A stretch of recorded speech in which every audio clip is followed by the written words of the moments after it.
magie de la télé.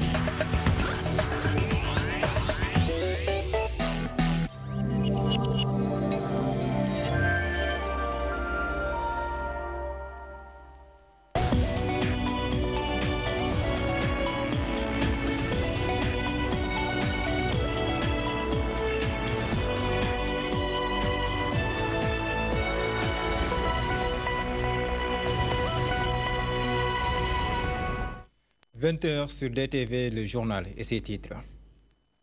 Pas d'élection présidentielle le 24 février 2019. Le ministre de l'Intérieur minimise la récente déclaration du pape Dissopi à Ngouille martèle que le calendrier électoral sera respecté. Campagne présidentielle, l'affichage anarchique à gogo des Sénégalais déplore et préconise une meilleure organisation. Lutte contre les mutilations génitales au Sénégal, le taux de prévalence a baissé de 15% chez les filles de moins de 15 ans, mais il reste encore beaucoup à faire pour corser la lutte. Et puis le 6 février, journée mondiale sans téléphone. Beaucoup de Sénégalais l'ignorent, mais les informés font fi de l'appel de l'écrivain français Philippe Marceau. À voir en seconde partie d'édition. Nous serons avec Marguerite Rosalindiaï. C'est pour les besoins du journal de la campagne. Marguerite Rosalindiaï, bonsoir et bienvenue. Bonsoir Mohamedou Diallo, bonsoir à tous. Pour le journal de la campagne, nous irons aujourd'hui à Mbaké, à Tataguine, à Kaolack, Bombay et dans l'Oualo où nos différents candidats ont fait leur meeting. Ça annonce un journal de la campagne alléchant, juste après le journal consacré à l'actualité d'une manière générale.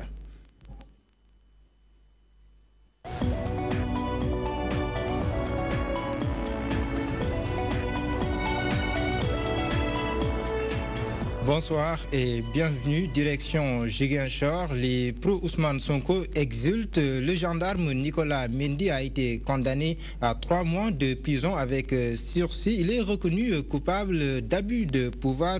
Le gendarme, je vous le rappelle, s'était présenté au domicile de la mère d'Ousmane Sonko pour demander des fiches de parrainage. Je vous propose d'écouter un pro-Sonko et l'avocat maître Djibidiane au micro de notre correspondant en permanence sur place, Cheikh Ndiaye Sachi. L'affaire des gendarmes qui, dans le cadre des parrainages, avaient été accusés de violation de domicile et de voies de fait au sein du domicile du candidat Ousmane Sonko. Le délibéré a prouvé qu'il est avéré que les faits sont réels et qu'ils existent bel et bien et que les prévenus ont été condamnés à 3 mois avec sursis et aux francs symboliques. Donc cela montre que ça existe réellement par rapport à ceux qui pensaient que c'était une invention de toute pièce, c'était une victimisation. Donc tel n'est pas le cas. Aujourd'hui, le tribunal les a jugés et les a condamnés.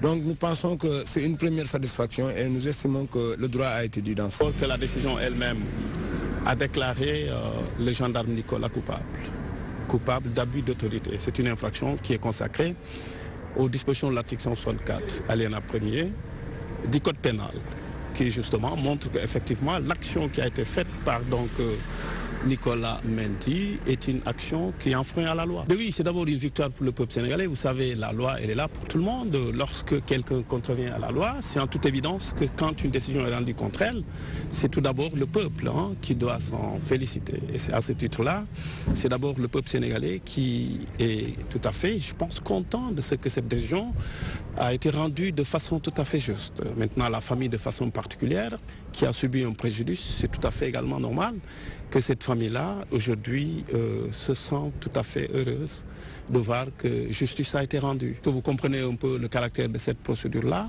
Donc, à partir de ce moment, le principe des juridictions sénégalaises en matière de citation, pour la première fois, on vous accorde le sursis. C'est un avertissement. C'est ce que nous avons d'ailleurs voulu, pas pour une condamnation qui envoie Nicolas, n'est-ce pas, en prison, mais c'est justement qu'il prenne conscience de ce qu'il avait fait est une violation totale de la loi. Présidentielle 2019, il existe 15 397 bureaux de vote au niveau national et international. Le ministre de l'Intérieur a présidé ce matin la cérémonie d'acheminement du matériel léger aux régions les plus reculées du pays. Aly Ngouille Ndiaye rassure que d'ici au 9 février, tout le matériel va arriver à destination. Safiatou Koli.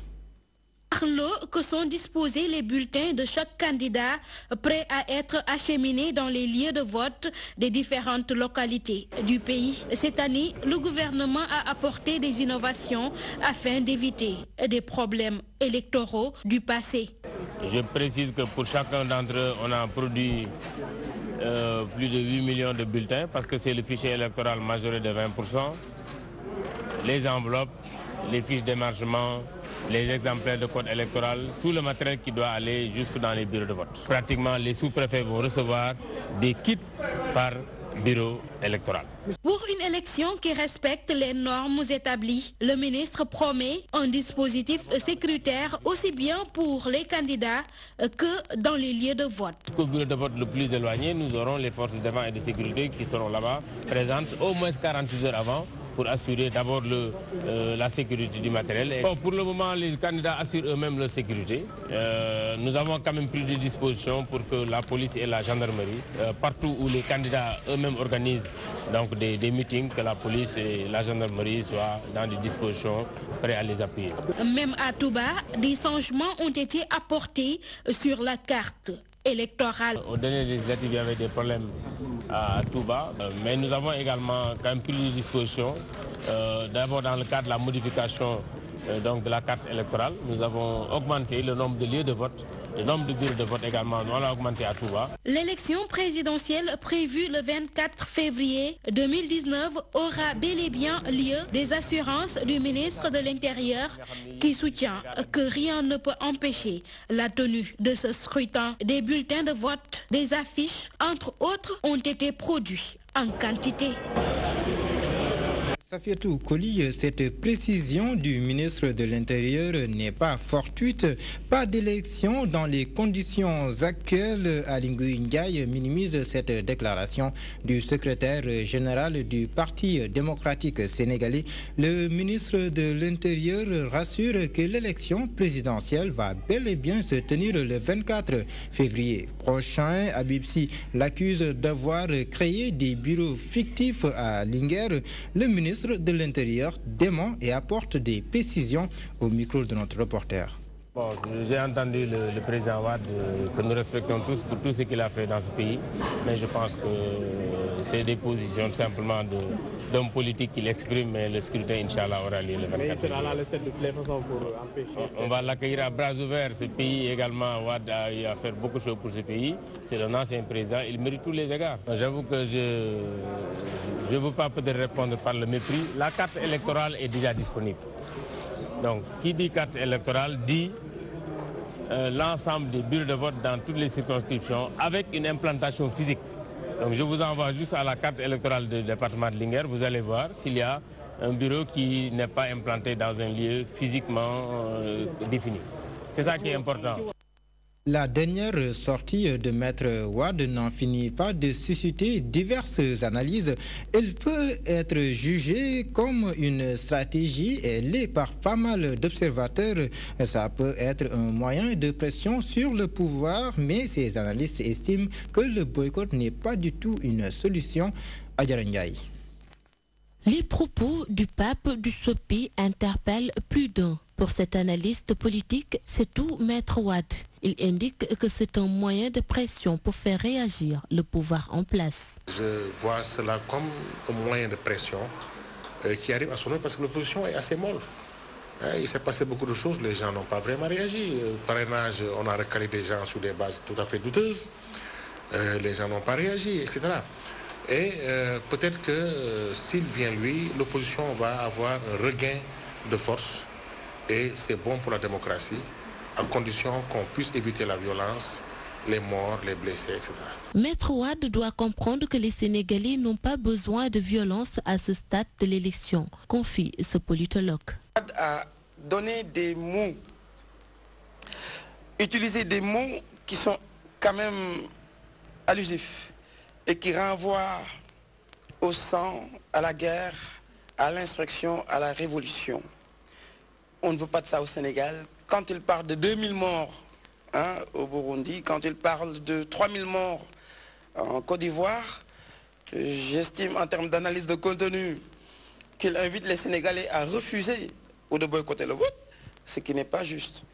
Ces analystes précisent que le boycott du Parti démocratique sénégalais ne sera pas bénéfique à l'opposition. Il a raté, c'est qu'il n'a pas préparé son second. Et justement dans la préparation de son second, imposer son fils n'a pas été quelque part bien reçu. On sait que si le PDS soutient soit Idi ou Sonko, ces deux-là auront des chances. Parce que le PDS est un parti assez bien organisé, avec des structures dans le Sénégal profond, donc son soutien est de taille. En ne soutenant pas l'opposition, quelque part, en guillemets, on soutient Macky Sall. Donc ce boycott-là n'arrange pas l'opposition et n'arrange pas peut-être le PDS. Annoncé dans le pays ce jeudi, Maître Wade a fini par donner sa position pour l'élection présidentielle du 24 février. Des propos que les analystes politiques jugent stratégiques. Présidentielle 2019, Benno Bokk Yakaar, section Gorée, lance sa campagne. La coalition au pouvoir ratisse large et promet la victoire à son candidat dès le premier tour, Kibisa Johnny. Main dans la main, Gorée fait bloc et bat campagne pour la coalition Benno Bokk Yakaar. Un choix, loin d'être une stratégie politique. Vous le savez, pendant très longtemps, nous n'avions pas senti la présence ou la main des autorités au plus haut niveau dans notre pays. Et avec l'avènement du président Macky Sall, nous avons pu réaliser un certain nombre de choses qui aujourd'hui sont au profit des Goréens. Gorée, petite commune de par sa taille, mais grande de par son poids électoral, est comme moins efficace de convaincre la majorité, la bande à Augustin Senghor mise sur la sensibilisation. Nous allons faire du porte-à-porte. Nous avons cette chance-là. Gorée n'est pas énorme. Nous nous connaissons tous, nous parlons à tous.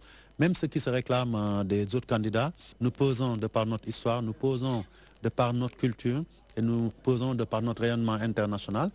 Pas plus tard qu'avant-hier, des patriotes attaqués à Saint-Louis. Une invite à faire taire les querelles est ainsi lancée. Un président sera élu, mais le Sénégal ne bougera pas d'un iota. Il restera le Sénégal entier, avec ses plus et ses moins, et surtout avec toutes ces composantes qui font aujourd'hui que le Sénégal et son peuple sont reconnus de par le monde comme un peuple de civilisation très forte. Augustin Senghor et compagnie négligent aucun détail, ils ratissent large et promettent de remporter haut la main cette présidentielle à Gorée, patrimoine mondial. De Gorée, revenons à Dakar. Les rues de Dakar aux couleurs des candidats à la présidentielle, ce qui laisse place aux affichages anarchiques. Des Sénégalais déplorent et préconisent une meilleure organisation pour préserver leur cadre de vie. Aïda Bennias signe ce reportage. Sur les murs, les arrêts de bus, les poteaux électriques encombrent de plus en plus les rues de Dakar. Cet acte d'incivisme et d'indiscipline, qui est généralement le fait des politiques, est fortement déploré par la population. On voit pas mal d'affiches et pas mal de tracts. Certains le font n'importe quel endroit. Et que si vous allez au niveau du palais et vous mettez cette affiche là-bas, automatiquement vous pouvez avoir des poursuites judiciaires. Je le déplore à 1000%. Salir la maison de quelqu'un avec des affiches sans autorisation, c'est vraiment déplorable. Si vraiment ces gens-là ont besoin de publicité, ils savent pertinemment où aller. Des candidats qui polluent l'environnement pour leur propre intérêt ne peuvent en aucun cas convaincre des électeurs conscients. C'est du moins l'avis de Moussaba et Ahmadou Sey. Nous, on ne se base pas sur des affiches pour voter. Nous ne sommes pas des inconscients. Ces politiques qui affichent sans se soucier de l'insalubrité qu'ils procurent ne peuvent pas organiser un pays. Il y a des règles qu'il faut respecter. Ndiouk pense tout autre. Selon lui, ces affiches ne peuvent pas encombrer la capitale, car c'est juste une question de temps. Pour moi, c'est pas grave. C'est seulement la période électorale qui oblige les candidats à afficher un peu partout. Le décor de la capitale commence à changer petit à petit par les affiches des 5 candidats, ce qui s'explique par la période électorale. Mais ces affiches sauvages qui polluent les rues de Dakar sont fortement déplorées par les citoyens. Journée mondiale de lutte contre les mutilations génitales. Chaque année, environ 3 millions de filles dans le monde sont excisées. Au Sénégal, le taux de prévalence a un peu baissé chez les filles de moins de 15 ans. Dans la région de Kolda, il est passé de 46% à 35%. Les détails dans ce compte-rendu signé Ndeye Fatim Lo. Malgré de nombreux défis et une farouche résistance, des changements progressifs sont en train de s'opérer au Sénégal. La prévalence de l'excision chez les filles de moins de 15 ans a légèrement baissé depuis 2013. Cependant, dans certaines régions, les avancées sont très lentes. Elle stagne au niveau national avec 14% des filles de 0 à 15 ans qui sont excisées. Dans les régions à forte prévalence, ciblées par le programme conjoint, on observe une certaine baisse depuis 2016. À Tambacounda, par exemple, le taux d'excision est passé de 48% à 44%. À Kolda, de 46% à 35%.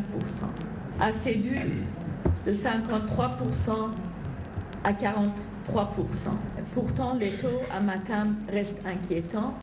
Éliminer l'excision est bien possible, comme fixé par les ODD à l'horizon 2030, à condition pour les gouvernements d'appuyer sur l'accélérateur, ceci en passant par des stratégies pour que les communautés connaissent mieux les politiques déjà mises en place pour lutter contre les mutilations génitales féminines. La loi s'applique, l'information doit se poursuivre, les acteurs doivent être mieux sensibilisés, mais surtout, nous qui sommes les acteurs, nous devons davantage interroger peut-être la compréhension et la maîtrise des déterminants du système pour véritablement essayer d'avancer plus vite.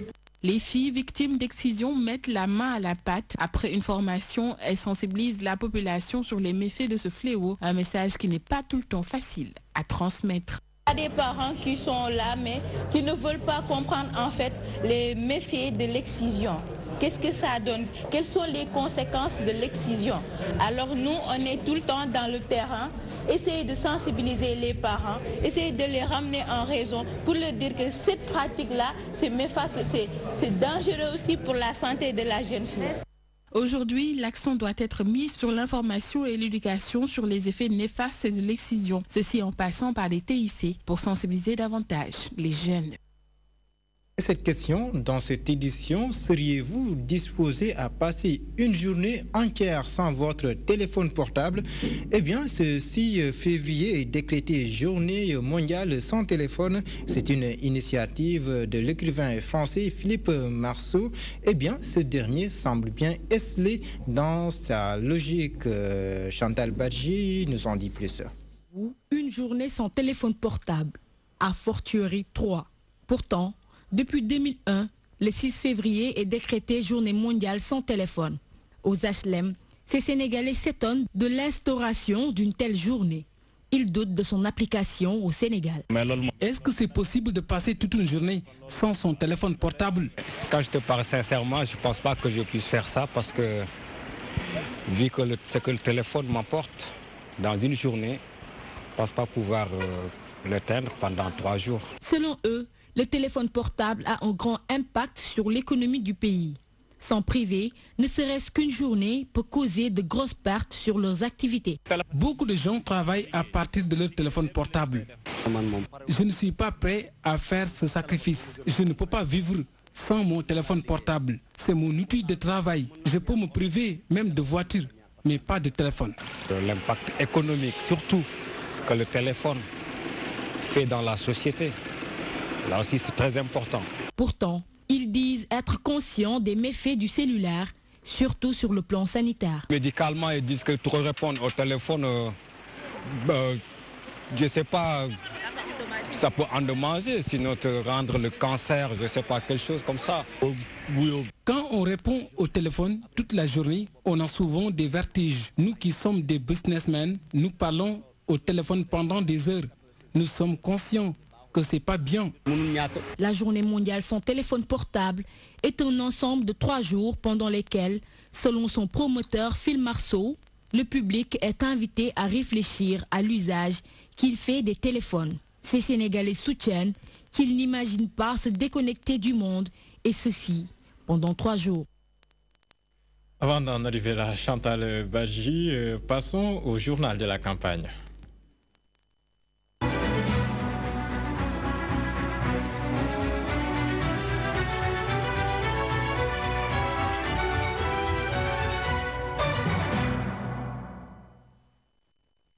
Et nous démarrons donc par le candidat de la coalition Madické 2019 qui était hier dans le Ferlo. Une caravane et des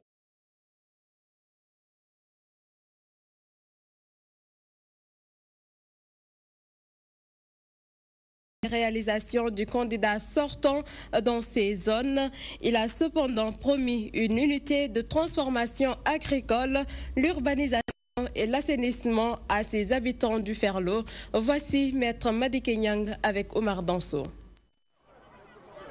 Puis par Matam, me voilà aujourd'hui à Kanel. J'ai mal. Pourquoi? Parce que simplement, celui que vous avez considéré comme étant votre fils n'a rien fait pour le Fouta. Le Fouta continue de vivre des moments difficiles. Il y a un retard d'urbanisation. L'assainissement est presque absent dans toutes les zones. Les routes sont difficiles. Elles sont chaotiques. Où est Macky Sall qui se déclare comme fils du Fouta? Je m'engage à régler les problèmes du Fouta. Toutes les solutions pour régler le problème du retard de développement qui existe dans les zones que j'ai visitées. Pour cela, j'ai décidé de mettre en place une dotation spéciale cette dotation spéciale va accompagner les communes du Fouta. Avec cette dotation spéciale, nous réglerons tous les problèmes relativement à la question de l'assainissement, à la question de l'accès aux services sociaux de base, à la question des infrastructures. Journée de campagne du candidat Issa Sall, le candidat du Parti de l'Unité et du Rassemblement accueilli en roi sur sa terre natale. Il a solennellement saisi l'occasion pour faire sa profession de foi. Entre autres promesses de ce dernier, l'équilibre des pouvoirs, la lutte contre la corruption, l'application des assises nationales et les réformes dans divers secteurs, nous dit Adama Biteya. La commune de Tataguine a accueilli un de ses fils, occasion pour le professeur Issa Sall d'étaler son programme qui s'articule autour d'équilibre des pouvoirs, de la lutte contre la corruption, entre autres. Je vous rappelle que ce programme, je l'ai ficelé avec le concours de différents experts. Je respecterai la Constitution. Les pouvoirs exécutifs, législatifs et judiciaires seront équilibrés et indépendants. Les ministres du parti au pouvoir seront réduits. Ils ne dépasseront pas le nombre de 20. La lutte contre la corruption fait partie de mon programme et je vais déployer toute mon énergie pour cela. Un moment symbolique pour le candidat des Verts qui compte tout de même mettre en place des universités de proximité. Chaque département va aussi bénéficier d'un hôpital de dernière génération. Dans ce contexte, je ne vais pas négliger l'éducation. Elle est très importante dans une société. Tous les 45 départements vont bénéficier d'universités de proximité, mais également d'hôpitaux avec un plateau technique médical de dernière génération. Les papiers administratifs seront dématérialisés et toutes les agences inutiles seront tout simplement supprimées. Et le tout dans une sécurité renforcée. Accueilli en grande pompe dans son terre natale, le professeur Issa Sall a effectué sa profession de foi. Il compte aussi lutter contre le chômage des jeunes. Idrissa Seck à Kaolack invite les politiques à prendre exemple. Cher Ibrahim Niasse, le leader de la coalition IDI 2019, s'est prononcé sur le problème de la diplomatie dans le pays. Ndamal Kadior s'est également réjoui de la présence de beaucoup de calibres politiques venus le soutenir. Il a présenté son programme politique pour la capitale du Saloum. Le point avec Djibi Sardioni. Son scale à Kaolack est pour le moment l'un des plus décisifs depuis le début de la campagne. Idrissa Seck promet de booster l'agriculture dans la région Carrefour s'il est porté à la tête du Sénégal au soir du 24 février prochain. Il s'est aussi glorifié de la revigorante présence des leaders à ses côtés.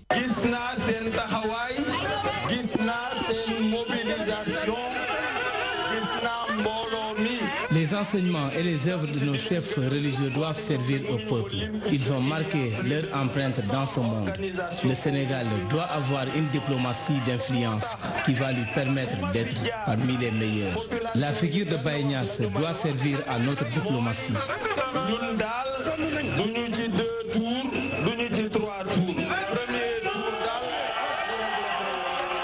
Kaolack, ville religieuse, Idrissa Seck défile son programme en ce sens.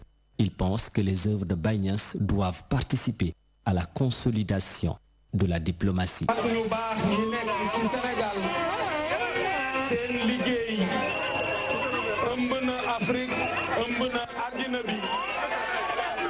J'ai vu votre présence à mes côtés. J'ai vu également la confiance et surtout la grande mobilisation.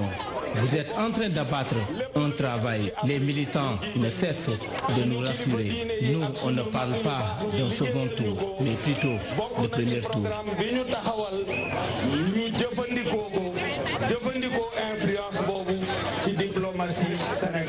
Le candidat de la coalition IDI 2019 continue de plus belle sa campagne. Il lance un énième appel aux Sénégalais à concrétiser son désir de tirer le Sénégal vers le haut.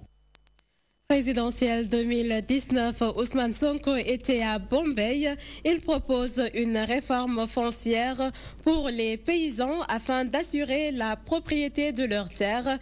Accueilli par des militants patriotes très patients, le leader de la coalition Sonko président a tenu un discours révolutionnaire à l'encontre des paysans du bassin arachidier. Voici les propos de Ousmane Sonko. Moi réorganiser agriculture Sénégal waaye loolu day jaar ci li ñuy wax coopérative paysanne léegi paysans yi amatuñu coopérative mbir mi tasaaroo na jël ay nit yoo xam ne bayuñu goruñu yattuñu teg leen ci kaw baykat yi. Je suis très honoré d'être accueilli ici à Bambey. Sachez qu'une fois élu à la tête de ce pays, je ne manquerai pas à mettre en place des coopératives paysannes car vous êtes tellement fatigué. C'est au Sénégal seulement que l'on voit des paysans pauvres et cela est anormal. Ceux qui sont au pouvoir ont recruté des personnes qui n'ont aucune expérience dans le secteur de l'agriculture et ce secteur mérite bien d'être réorganisé et je pense que seulement mettre en place des coopératives pour régler la situation. Faire donc des réformes foncières aussi, pour éviter également ce qui s'est produit à Théouane-Peulh avec des problèmes liés aux litiges fonciers se reproduisent dans d'autres localités.